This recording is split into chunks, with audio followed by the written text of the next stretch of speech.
Hello aspirants, my name is Karam Yogi Divakar Botra and welcome to our series Sociology in 10 minutes.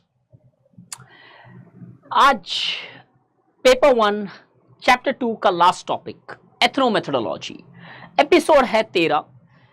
इससे पहले 12 episodes में हमने chapter 1 और chapter 2 cover किया है। लास्ट टॉपिक के अंदर हमने फिनोमिनोलॉजी कवर किया है। अगर बाई चांस आपने मिस किया है तो go back to our playlist, watch the episode and enhance your understanding of sociological aspects. Positivist is the topic which is mentioned in your syllabus.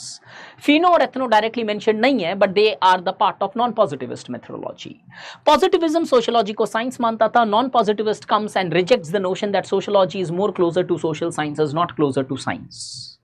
अब इस नॉन पॉजिटिविज्म में कुछ यूनिवर्सल एस्पेक्ट्स है, but there is deep variations present in different approaches. हमने already symbolic interactionist देखी है, already phenomenology देखी है, आज एथनोमेथोडोलॉजी देखते हैं। सिंबॉलिक इंटरैक्शनिस्ट बोलते हैं what the social researcher should has to focus and study is interaction. Phenomenologist on the other hand बोलते हैं cause of a social action can never be found out. Rather than studying the cause, one would have to start understanding the process of typification. Typification is the process where the people frames the image of a particular phenomena, and this image starts influencing you when you go to any action situation. Ethnomethodology pheno से closer है, but at the same time different भी होता है। कैसे? अगर अब ethno में जाए, एथनो मेथोडोलॉजी को वर्ड को ब्रेक करें तो word ethno indicates people and the word methodology indicates methods. Symbolic interactionist normally emphasizes that the sociologist should not try to understand the cause and neither that the image is an important aspect जो social scientist को पढ़ना है। जब positivism interactionist और Weber why of a social action पढ़ रहे थे, phenomenology what is a social action पढ़ रहा था, what ethnomethodology advocates is rather than focusing on understanding why or what of a social action, one needs to understand how a social action is taking place. लोग किस तरीके से एक action को अंजाम देते हैं वो पढ़ना है। Once you understand the methods adopted by the people, you'll understand the why, you will understand what, and at the same time you'll also have how of a social action.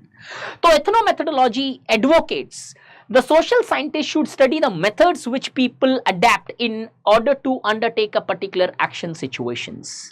शायद थोड़ा सा कॉम्प्लिकेटेड लग रहा होगा, क्या method की बात कर रहे हैं सर, मेथड का मतलब क्या है, थोड़ा समझाओ तो सही। वी आर नॉट एक्चुअली, ये सुपरफिशियल टाइप का सा लग रहा है। This ethnomethodology was introduced by Harold Garfinkel. अब ये मेथड होता क्या, what exactly this method is, इस मेथड के अंदर क्या माना जा सकता है, what exactly is the meaning of this particular method।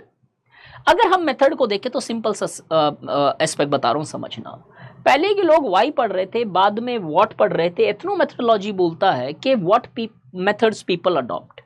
अब क्या तरीका है मेरे पढ़ाने का, क्या तरीका है आपके समझने का, कौन सा तरीका आप अपनाते हो लक्ष्मीकांत पढ़ने का, या कौन सा तरीका कोई और अपनाता है वही लक्ष्मीकांत पढ़ने का, ये कैसे पता चलेगा?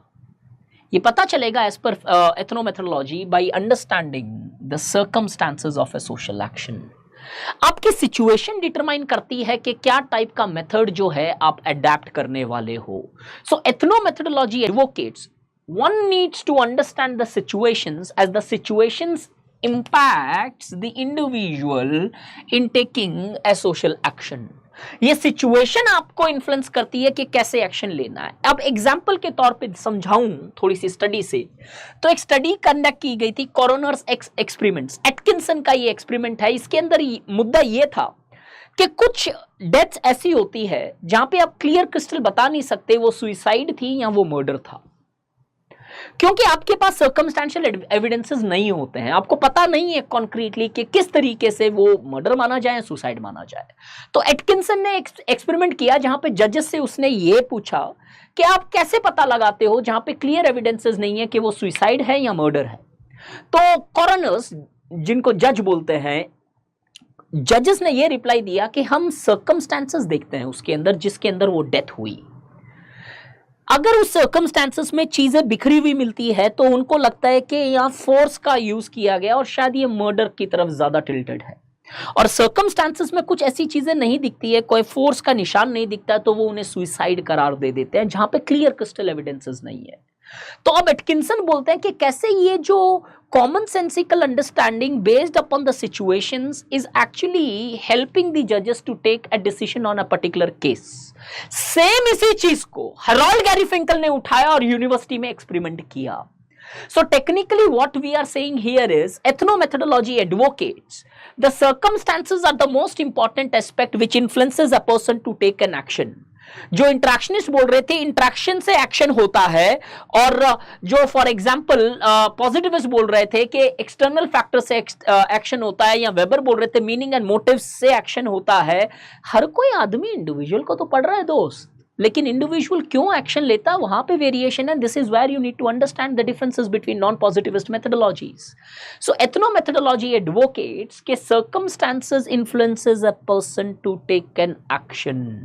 So if you understand the circumstances, you will understand the social action highlighted in the university experiment of Harold Garfunkel, where he largely conducted an experiment on various students by largely advocating that there is a world's famous psychologist sitting next and he's ready to solve their problems. But the detail cannot be covered here because it will be more than 30 minutes. So therefore, I hope you understood the essence of ethnomethodology, that ethnomethodology context पे stress करता है और मानता है कि अगर आप context समझ लेते हो तो आपका एक्शन समझ में आ जाएगा। अगर सिंपल तरीके से बोलूं तो हम डे टू डे लैंग्वेज में ये बोलते हैं कि मेरा सर्कमस्टेंसेस समझ, मेरे नज़रिए से समझ। नज़रिया क्या है उधर, मेरे सर्कमस्टेंसेस में आके अपने आप को रख। अगर आप ऐसा करते हो तो technically you are going for ethnomethodological analysis of that particular behaviour. तो सर्कमस्टेंसेस किस तरीके से दृश्यम के अंदर अजय देवगन को एक हीरो बना देती है, और वही सर्कमस्टेंसेस में तब्बू का देखूं तो वो एक्चुअली एक विलन नहीं हीरोइन लगती है या फिर हीरो लगने लगती है। सो सर्कमस्टेंसेस आपके एक्शन डिटरमाइन करता है, और अगर मैंने आपके सर्कमस्टेंसेस समझ लिए, I am able to understand your action. So अगर मैं समराइज करूं, अभी सिंबॉलिक इंट्रैक्शनिस्ट के लिए सब्जेक्ट मैटर इंट्रैक्शन है, इंट्रैक्शन पढ़ना है। फिनोमिनोलॉजी के लिए इमेज कैसे बनाई जाती है, प्रोसेस ऑफ टिपिफिकेशन, वो पढ़ना है। और एथनोमेथोडोलॉजी के लिए कॉन्टेक्स्ट पढ़ना है। And this is what the non positivist approach is. I hope I have made my self very clear in past 3 episodes, जिससे शायद आपकी कुछ नॉन पॉजिटिविज्म की understanding. So much, have a nice day.